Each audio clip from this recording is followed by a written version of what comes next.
حویلیاں طیارے حادثے کی تحقیقات 4 سال بعد مکمل کر لی گئیں۔ رپورٹ میں پی آئی اے انجینئرنگ کی مبینہ غفلت سامنے آ گئی۔ ایئرکرافٹ ایکسیڈنٹ انویسٹیگیشن بورڈ نے حویلیاں طیارہ حادثے کی رپورٹ جاری کر دی، جس میں پی آئی اے انجینئرنگ کی مبینہ غفلت سامنے آئی ہے۔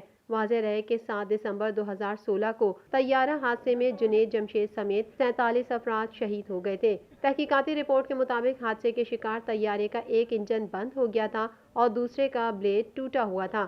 طیارے کے انجن کو 10,000 گھنٹے مکمل ہونے پر اوور ہال نہیں کیا گیا۔ رپورٹ کے مطابق اے ٹی آر طیارے کے انجن کا بلیڈ پشاور سے چترال جاتے ہوئے ٹوٹا۔ انجن بلیڈ ٹوٹا ہونے کے باوجود طیارے کو اسلام آباد روانہ کیا گیا۔ پرواز پی کے 661 چترال سے اسلام آباد جا رہی تھی۔ تحقیقاتی رپورٹ میں بتایا گیا کہ چترال سے اسلام آباد جاتے ہوئے طیارہ حادثے کا شکار ہوا۔ دوران پرواز انجن بلیڈ پن کے ٹوٹنے سے پنکھے کی رفتار کم ہوئی۔ پروپیلر کی رفتار کم ہونے سے اس کا الیکٹرانک پینل خراب ہو گیا تھا۔ رپورٹ کے مطابق طیارہ اڑانے والے پائلٹ نے اس سے پہلے ایسی خرابی نہیں دیکھی تھی، جبکہ طیارے کی آخری مینٹیننس کینیڈا میں ہوئی تھی۔